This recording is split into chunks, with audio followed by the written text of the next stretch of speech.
Good morning, dear students. As yesterday we have discussed about the effect of dilution on molar conductivity, and with the help of graphical representation by Debye-Huckel equation, we have calculated the molar conductivity at infinite dilution in case of strong electrolyte by extrapolation. But in case of weak electrolyte, we are not able to calculate the molar conductivity at infinite dilution because extrapolation of the graph is not possible. So it can be calculated with the help of Kohlrausch law. Now let's see what is Kohlrausch law. At infinite dilution, when the dissociation is complete, we suppose that in case of a weak electrolyte, at infinite dilution, the dissociation completed. But if we are talking about the strong electrolyte, the strong electrolyte completely dissociates itself.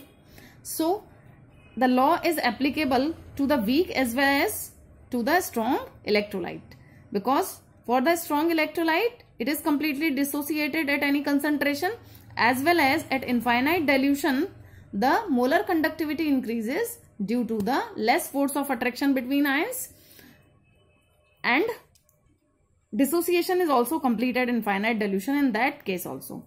Each ion of the electrolyte makes a definite contribution of its own towards the molar conductivity of the electrolyte. According to the law, if we are talking about any electrolyte, so its molar conductivity depends on the conductivity of every ion present in it. If suppose I am talking about NaCl, so molar conductivity of NaCl depends on, or the molar conductivity of the electrolyte is formed by the definite contribution of its ions as Na ion and Cl ion also. So each ion of the electrolyte make a definite contribution of own towards the molar conductivity of the electrolyte, and it is independent, quite independent of the presence of the other ion of the electrolyte. What does it mean? Its mean is, suppose I am talking about sodium chloride and sodium sulfate, then the contribution towards the electrolyte for the molar conductivity of sodium ion is same. Means it does not depend whether the Cl ion is there in opposite or sulfate ion is there. The contribution of sodium ion is same in both the cases. In the similar manner, if suppose I am talking about sodium sulfate and potassium sulfate, the contribution of sulfate ion in the molar conductivity of the electrolyte would be equal in both the cases. It does not matter whether the potassium ion or the sodium ion is in the opposite. Or it can also be defined like the limiting molar conductivity of an electrolyte. Limiting molar conductivity means the conductivity at infinite dilution for a particular electrolyte is the sum of limiting ionic conductivities. That is the sum of the limiting ionic conductivities of the cation and anion. Means if I am to find out the molar conductivity at infinite dilution for a particular electrolyte, that would be the sum of ionic conductivity of cation plus ionic conductivity of anion at infinite dilution. That would each be multiplied with the number of ions present in one formula unit of the electrolyte.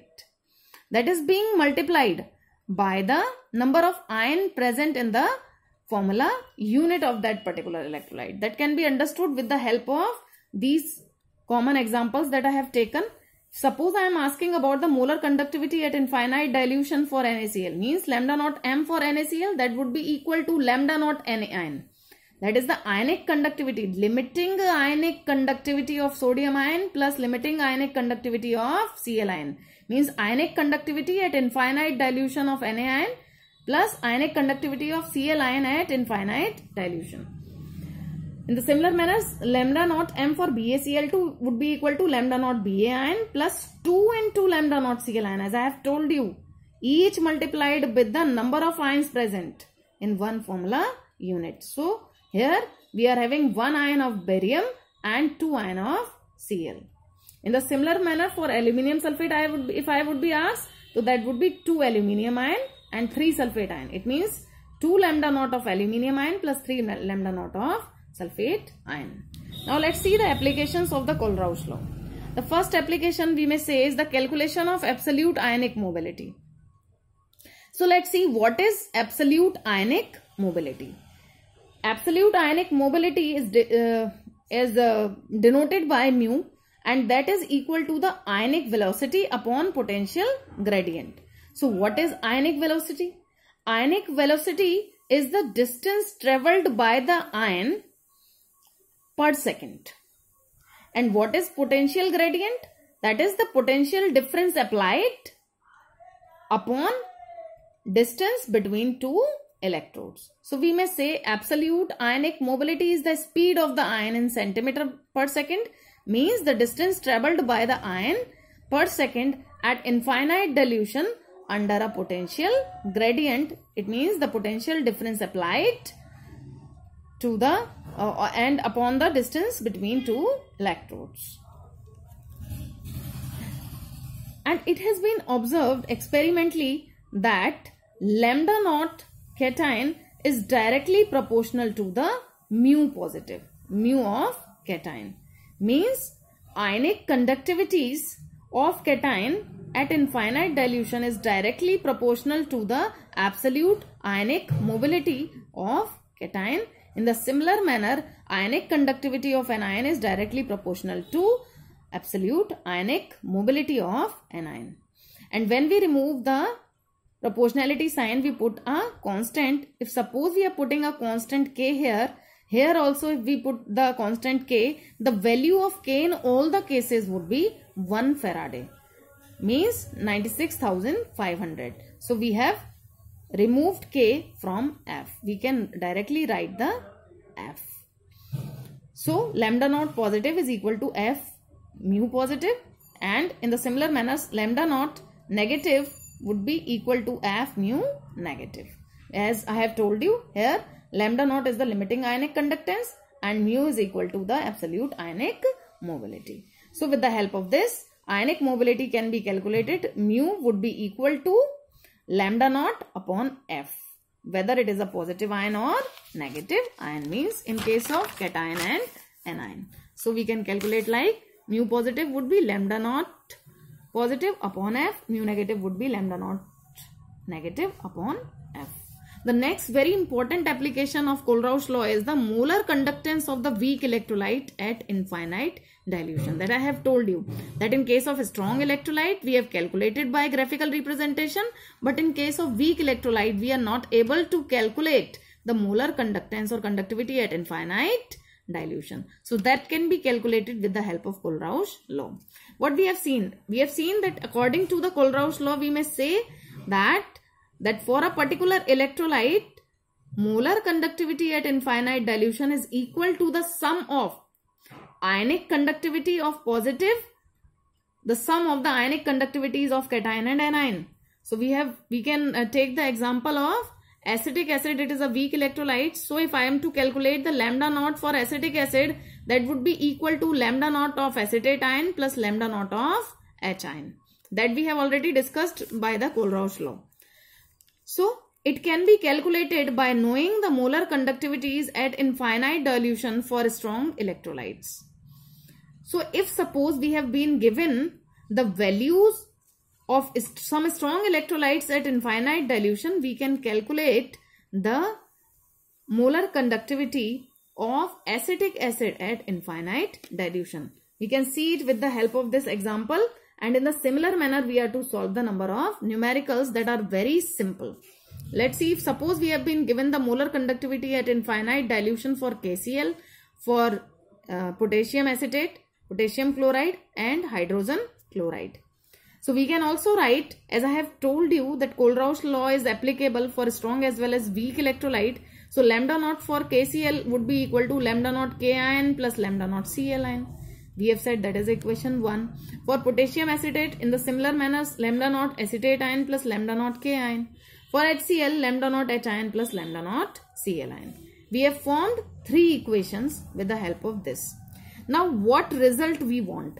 We want the resultant as lambda naught acetate ion plus lambda naught H ion. So we need lambda naught acetate ion and plus lambda naught of H ion. So to get this resultant, I have to sum these 2 equations. So I have to sum equation second to equation third, but we are to minus the lambda naught of K-ion plus lambda naught of Cl-ion. That is our equation 1. So, by sum up equation 2nd to equation 3rd and by subtract equation 1, we would be able to get the resultant lambda naught acetate ion plus lambda naught H-ion. It is very simple algebraic equation that we frame in class 6th, 7th, 8th. So, equation 2nd plus equation 3rd minus equation 1 would give the resultant to us. So, we'll do the same. So, lambda naught acetate ion plus lambda naught H ion can be obtained by lambda naught acetate ion plus lambda naught K ion. It means equation 2nd. In the similar manner, equation 3rd minus equation 1st. So, it is what? It is equation 2nd is lambda naught for potassium acetate.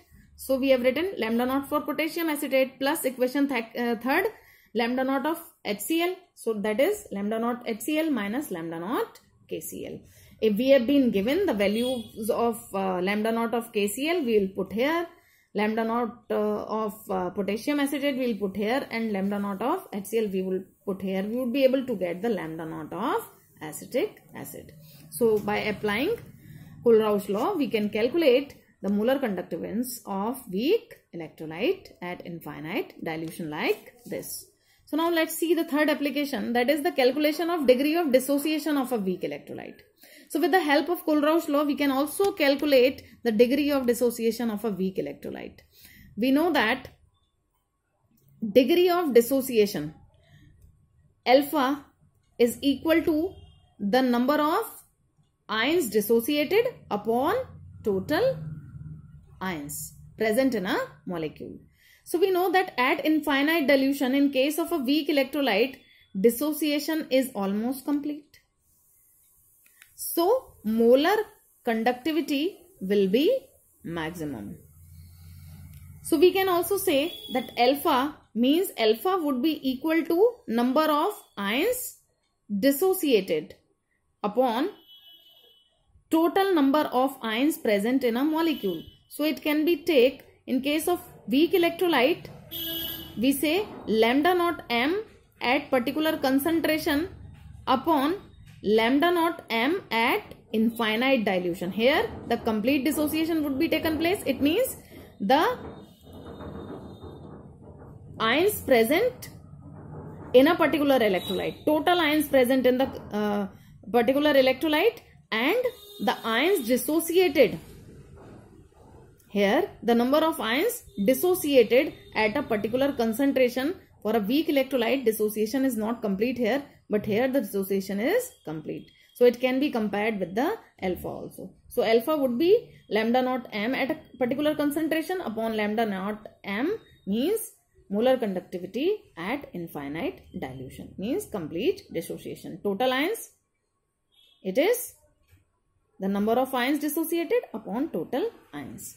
So, with the help of this, we can calculate the degree of dissociation. We know for a weak electrolyte, according to the Ostwald law, K, equilibrium constant at particular concentration would be equal to C alpha square upon 1 minus alpha. That we have discussed yesterday also, and in equilibrium chapter in class 11th we have studied this. So, Kc would be equal to C into alpha. The value of alpha we have find out just now, lambda at particular concentration upon lambda naught m. So, we will put the value here, the value of alpha 1 minus the value of alpha again. When we will solve it, so it would be C into lambda m C square upon lambda naught m square. To this value I have written here. And if we will solve it, we would be getting lambda naught m minus lambda m at concentration upon lambda naught m. From lambda naught m, we will cancel 1 lambda naught m, still 1 lambda naught m would be left. So, Kc would be equal to C into lambda at particular concentration square upon lambda naught m into lambda naught m minus lambda m at a particular concentration. So, by applying this formula, we can calculate the value of dissociation constant with the help of Kulrausch law. Now let's see some numericals that I have taken here on the basis of these particular applications.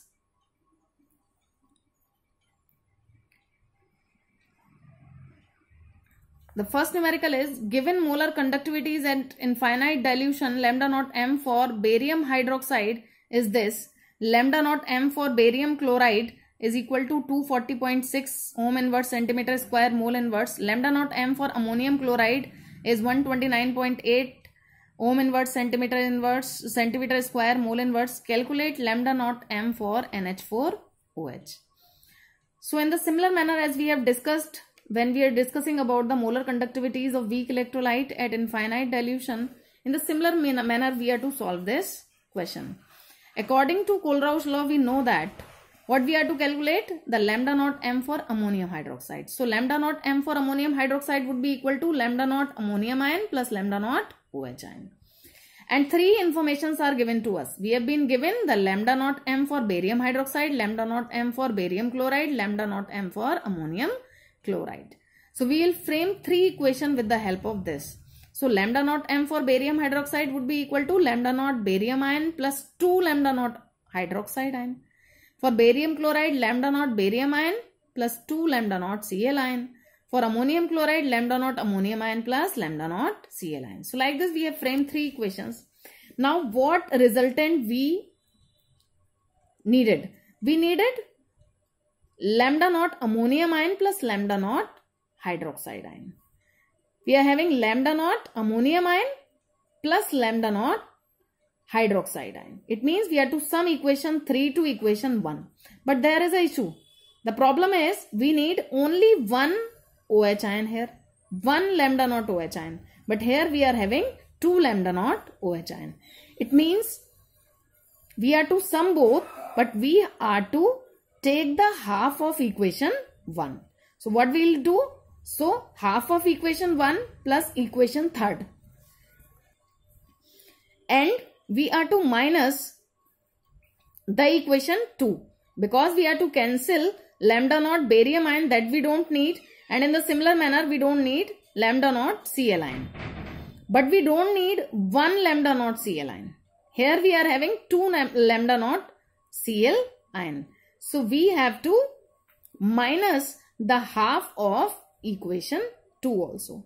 Because when we have done half of equation 1, the value of lambda naught OH ion we would be able to get. But we would be getting half of lambda naught barium ion. So we have to make this half of barium ion also to cancel out. Otherwise in a resultant barium ion, half of barium ion would also be left. So we have to halve this equation 2. So half of equation 1 plus equation 3rd minus half of equation 2nd, we would be getting the lambda naught m for NH4OH. So by putting the values as it has been given to us, for equation 1 barium hydroxide के लिए value ये दे रखी है 457.6. For second, for barium chloride we have been given the value 240.6. Minus half of this value. Equation 3rd, ammonium chloride 129.8, that has been given. And for second equation, means for barium chloride we have been given the value. By calculating it, we would be getting the answer as 238.3 ohm inverse centimeter square mole inverse. So we can solve the number of numericals like this. It is very simplest numerical of electrochemistry. Now let's see the next question. Conductivity of 0.00241 m acetic acid solution is this. Means I have been given the value of kappa here. Conductivity means kappa, specific conductance. Molarity is given to us. We have to calculate the molar conductivity in its solution. In this solution, if lambda naught m for acetic acid be this. What we have to calculate? We have to calculate the value of lambda m at this concentration. And we have been given lambda naught m, and with the help of this we have to calculate the dissociation constant. So lambda m we know is equal to kappa into 1000 upon m. With the help of this, by putting the values, we can calculate the value of lambda m. Kappa is given to us, the molarity is given to us, we can calculate the lambda m. Now we know as we have studied, alpha is equal to lambda at a particular concentration upon lambda naught m. So K is equal to, so we'll put the values, we can calculate the value of alpha, and then by applying the formula K is equal to C alpha square upon 1 minus alpha, we can calculate the value of K. Or by directly applying the formula that we have derived, that K is equal to C into lambda m C square, means lambda m, the value of lambda m at particular concentration, means this value, its square upon lambda naught m, that is given to us 390.5 into lambda naught m minus lambda m at particular concentration. So by solving till lambda m, we can directly put the value in this formula to calculate the dissociation constant. So by both the methods, we can solve this numericals. So rest of the numericals we will discuss tomorrow. Till the time, you keep do these two type of numericals. Thank you.